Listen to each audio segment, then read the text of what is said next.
back with my sunset series. I took a break last week. We're back this week and we're doing the most basic beginner sunsets that are there. Not with acrylic, because all I've been doing this entire time is acrylic, except for that one video where we did the different mediums. So in this week's video, we're going to do the two mediums that I first started out my sunsets with, and you'll get a sneak peek of my first sunsets towards the end of the video, so make sure to watch till the end to see those. But today we're going to use oil pastels and watercolors to create sunsets, two different sunsets, and they kind of look like postcards. So honestly, you could multi-purpose these as postcards. Send someone your art that you're really proud that oh look, I've made this, and then I'm sending it to you. You know, I guess that's how postcards work. I've never sent one, but I feel that these two mediums are the easiest to create sunsets with. Oil pastels are easy to blend, and watercolors just flow into each other really seamlessly. So these are the best to actually create sunsets with for beginners. We're going to be using these two same size pieces of paper. Not much to say about the paper, except that it should be good for watercolors, and for oil pastels, having them a bit smooth is a better idea. But taping it down first, this was a painfully long process that I for some reason forgot to edit out. I'm so smart. So very, very smart. I'm doing this audio after having edited the video completely, and now I can't really go back.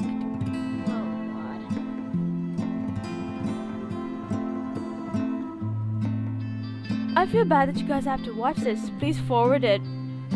Skip ahead like, I think 20 seconds, maybe longer. Pretty sure that took longer. Just skip ahead. I forgot to edit this. I'm smart. I just said that. Well, enjoy watching this. If you're watching this when I feel bad for you, don't watch this whole thing. Skip ahead 10, 20 seconds, maybe more. I'll make a whole minute. Paper taping is a painfully long process. Anyway, watercolors and oil pastels. There's lots of different color schemes that you can go for with oil pastels. You just need to make sure that you have all the colors in hand at hand. If you're going for a blue color scheme, make sure you have the different shades of blue that you'd want. Pinkish, purple. Well, you get the idea. Orangish, reddish. Just have all the colors, because mixing with oil pastels I don't find extremely easy. I feel to get a couple of colors that are slightly off, not that great. So for oil pastels, you need to have all colors on hand. Watercolors are really easy because of the water, the colors flow into each other really easily. Oh, finally we're here. So I went for the light pink, purpley kind of color family. So we started off with my lightest pink, slightly darker, then we got darker and darker as we went out. The only thing to keep in mind here is to press the pastel enough so that you have enough crayon on there to blend. I kind of went a bit light on the pastel, and we didn't have enough, so I ended up having to put more. So try not to do that. Have enough crayon. Press your crayon hard so that then when you start blending it, there is enough pastel there to get blended.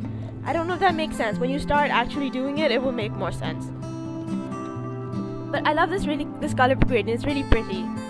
One of my favorites when it comes to oil pastels.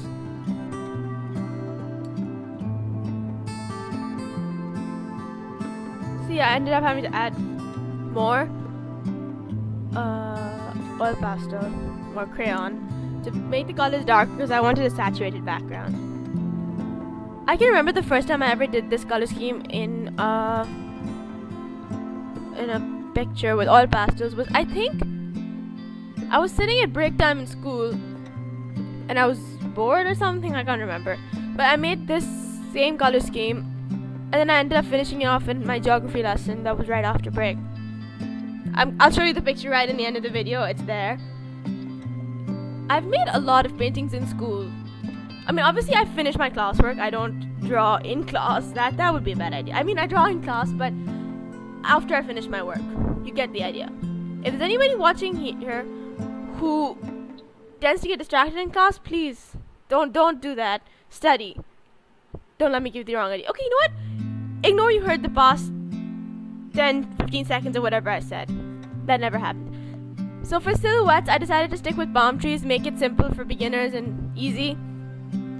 I know I gave you a couple of interesting silhouette ideas in the last one, but I mean, it's a beginner video, so let's keep it simple. And I'm going for the black color pencil. There's a lot of oil pastel videos I see where they give you these really 10 HB and even higher HB pencils. If you're a beginner, you probably don't have those at hand, so I feel like a black color pencil works just fine.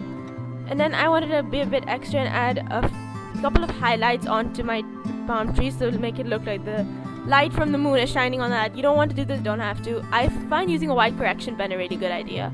I discovered that I've been using a white correction pen since then. It's actually quite a versatile material.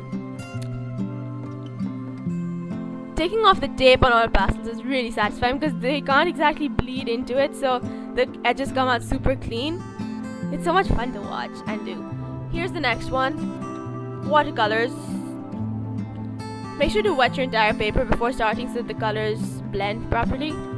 See, the idea behind watercolors that I find it makes it easy is the fact that you can go over it again, wet it again, like do it all over again. Because when you're a beginner, you're scared that, oh, if I put this down, it's there it's just there, you can't do anything about it. That's kind of scary, the scary prospect with acrylics, which is why I find watercolors a really good idea for beginners. If you're a beginner, you don't want to do these clouds, you don't have to, but in my past video I did show how I do this technique where I put the paint on the top and then drag it down. I did this here, but with watercolors it's just slightly adding a bit more water because in acrylics obviously it's different, but it's more or less the same technique. If you don't know what I'm talking about, go watch my previous videos. They're in the link thing and in the description down below, so make sure to check them out if you're kind of confused about what I'm talking about. After all of this had dried, I decided to create a slightly different silhouette. I have not created this before. I mean, the mountains I have, that's quite a default thing, but the part I did in front, you'll see.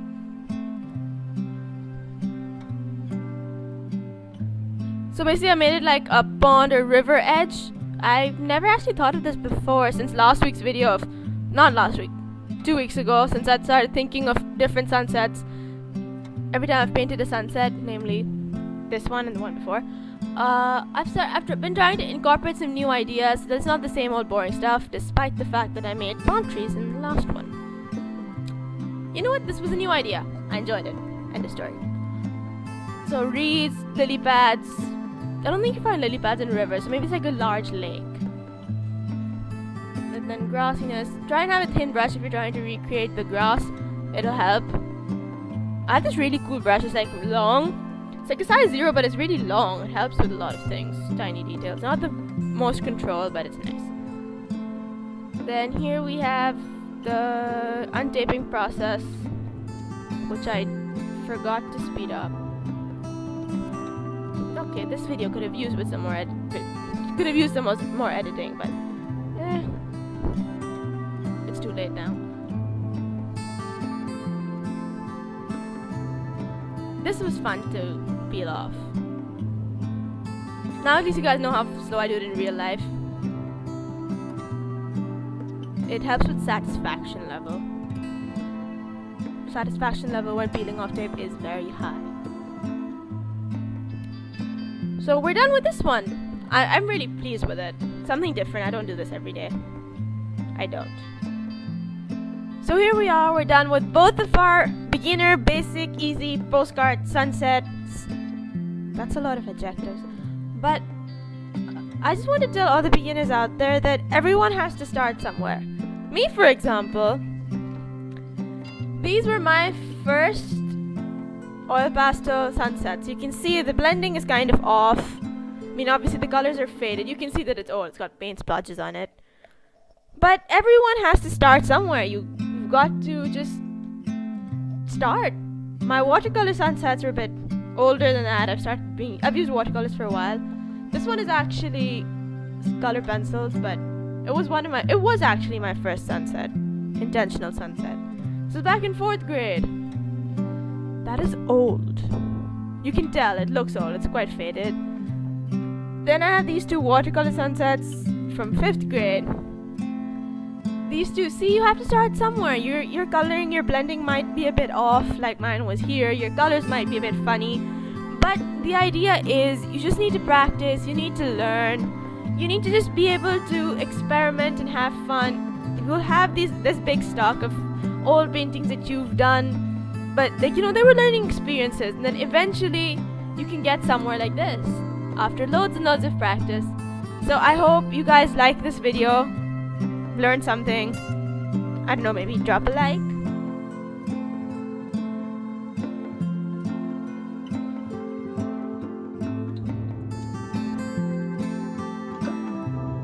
Like, share, and subscribe. Subscribe. Subscribe.